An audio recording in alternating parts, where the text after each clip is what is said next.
Based dun sa coordination with the Armed Forces of the Philippines, we have directed the Coast Guard fleet to ready the floating assets at baka maging yung air assets kung kinakailangan. Ipapakalat sa mga lugar kung saan isasagawa ang balikatan exercise ang mga barko ng Philippine Coast Guard. Kabilang nasa lugar kung saan ipapadala ang mga barko ng PCG ang Palawan at Batanes sa Hilagang Luzon. 6 na barko ng PCG ang lalahok sa pagsasanay, kabilang na ang 4 na multi-role response vessel o MRRVs at 2 offshore patrol vessel. Ito yung pinakamalaking barko na ginagamit ng PCG. Lahat ng barko ginagamit sa pagsasagawa ng Maritime Security Operation sa Exclusive Economic Zone o EEZ ng bansa. Pero maging ang air asset nila ay nakahanda rin kung sakaling gamitin sa pagsasanay. Bukod sa mga sasakyang pandagat at panghimpapawid ng PCG, kabilang din sa pagsasanay ang mga miyembro ng Special Operation Force o mga elite force. This will be scattered dun sa areas ng balikatan like sa Palawan tsaka dito sa Northern Luzon.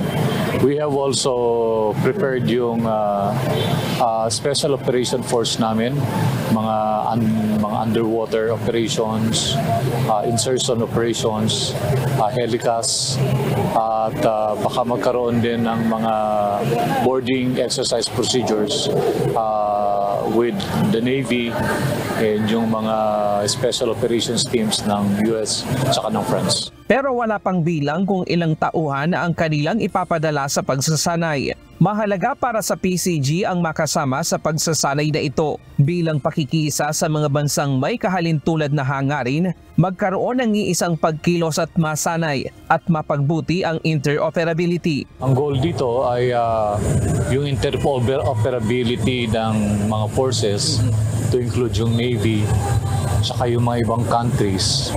Yun ang ating objective. Plus, yung mga best practices and yung mga skills na kailangan natin ma-develop, yun ay susubukan nating i-enhance. Ayon pa kay Rear Admiral Balilo, mas malamang na regular nang magiging kalahok sa balikatan exercises ang PCG. Bukod sa balikatan, pinaghahandaan din nila ang posibleng ikalawang trilateral maritime exercise sa pagitan ng mga Coast Guard ng Pilipinas, US at Japan.